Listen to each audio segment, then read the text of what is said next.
Halo, saya Putri Yeti dengan NPM 166. Halo, saya Lidik Dewi Ratnayusi dengan NPM 194. Halo, saya Maulana NPM 19. Halo, saya Jansa NPM 216. Sinopsis film Bumi Manusia. Bumi Manusia menceritakan kisah Minke, pemuda pribumi terpelajar di masa kolonial Belanda yang jatuh cinta kepada Annelies. Hubungan Minke dan Annelies memicu konflik karena status sosial mereka dianggap tidak setara oleh pemerintah kolonial, terutama saat hukum Belanda menuntut hak atas Annelies. Perjuangan cinta mereka menjadi simbol perlawanan sekaligus perjalanan Minke menemukan jati diri dan keberaniannya memperjuangkan martabat bangsanya. Selanjutnya, identifikasi situasi komunikasi.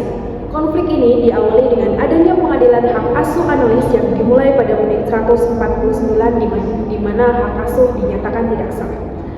Lalu, perlawanan dimulai pada menit 153 saat bangsa Eropa akan menjemput Annelies memisahkannya dari ibunya, dan puncaknya terjadi pada menit 156. Terjadi adanya bentrokan antara bangsa Eropa dan bangsa pribumi. Aktor utama dalam komunikasi tersebut ada Nyai Ontosoro sebagai ibu Annelies, ada Minke sebagai suami Annelies, dan orang-orang pengadilan Eropa yang berperan menetapkan keputusan hukum yang berlaku pada masyarakat kolonial. Selanjutnya ada gaya komunikasi dan pengaruhnya terhadap efektivitas interaksi. Yang pertama ada komunikasi formal pada saat berada di pengadilan Eropa yang digunakan hakim saat pengambilan keputusan. Yang kedua ada komunikasi persuasif di mana Minke dan Nyai Ontosoro berusaha meyakinkan pengadilan agar Annelies tetap tinggal bersama ibunya. Dan yang terakhir ada komunikasi agresif di mana bangsa Eropa saat kolonial memaksa mengambil Annelies dan mereka menggunakan ancaman, tekanan, dan kekuatan fisik. Selanjutnya terdapat beberapa faktor psikologis dalam film tersebut. Yang pertama ada persepsi individu, di mana pihak Belanda memandang dirinya sebagai pihak yang berkuasa atau superior. Kemudian pihak pribumi memandang bahwasanya dirinya sebagai pihak inferior atau kurang kompeten dalam melakukan nasib sendiri. Hal ini mempengaruhi gaya komunikasi yang instruktif, dingin, dan memaksa. Kemudian karena persepsi antara pihak bertolak belakang antara pribumi dan Belanda mengakibatkan konflik berjalan cepat, memanas, dan minimnya kompromi. Faktor psikologis berikutnya itu ada pengaruh emosi. Nah, ada 3 pengaruh emosi. Yang pertama itu marah. Marah ini muncul karena ketidakadilan saat Annelies ditarik ke Belanda. Kemudian yang kedua takut. Takut ini masyarakat pribumi takut kehilangan keluarga atau komunitasnya. Kemudian yang ketiga itu frustrasi, di mana ketidakberdayaan akibat ketimpangan kekuasaan yang dimana meningkatkan reaktivitas emosional. Kemudian faktor berikutnya itu motivasi tercermin. Nah, di sini mempertahankan harga diri dan kehormatan keluarga. Ini daripada pihak pribumi. Kemudian mempertahankan kontrol kolonial itu dari pihak Belanda. Nah, motivasi tadi itu tercermin dalam adanya cara yang tegas atau agresif, kemudian tindakan untuk membela kelompoknya, kemudian penolakan terhadap otoritas lawan. Oke, selanjutnya untuk kepemimpinan dan kekuasaan, untuk film Bumi Manusia ini menampilkan kepemimpinan yang mencerminkan ketimpangan sosial kolonial, di mana kepemimpinan kolonial Belanda ini bersifat otoriter, menindas dan juga komunikatif yang secara menyimpang. Kemudian kepemimpinan Belanda ini digambarkan sebagai otoritarian berlandaskan kekuasaan hukum, jabatan resmi, dan struktur birokrasi kolonial. Yang mana kepemimpinan Belanda atau Eropa ini juga tidak menggunakan komunikasi yang efektif.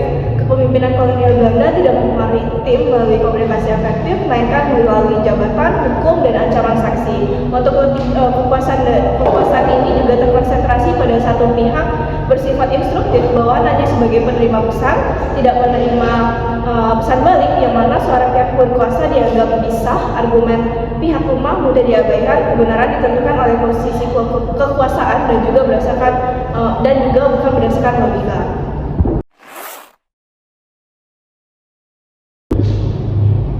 Lalu selanjutnya ada konflik dan resolusi, di mana pada film ini terdapat konflik di saat setelah terjadinya kematian Herman atau ayah Robert yang menjadi korban senjata tajam. Hal ini memicu konflik keluarga, di mana Robert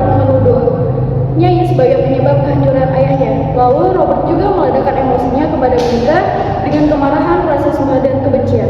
Lalu penyelesaian konflik ini tidak adil karena dilakukan sepihak oleh aparat kolonial sehingga membuat pribumi menerima keputusan itu karena tidak memiliki kekuasaan untuk melawan aparat kolonial tersebut. Lalu penyelesaian konflik ini dilakukan secara otoriter, sepihak, dan tidak partisipatif dengan sesuai teori KO model klasik, di mana menurut teori organisasi klasik dari Weber, sistem kolonial beroperasi melalui aturan formal dan otoritas legal rasional. Dengan itu, penyelesaian konflik yang dipaksakan pengadilan adalah bentuk paling jelas dari model yang ada di film ini.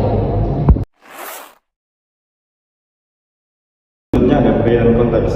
Di sini ada perbedaan budaya antara Belanda dan Indonesia, di mana budaya Belanda menekankan individual, superioritas rasial, sementara budaya pribumi atau budaya Indonesia lebih menjunjung untuk harmoni, kesederhanaan, berpakaian seperti kain jari, dan juga norma gotong royong.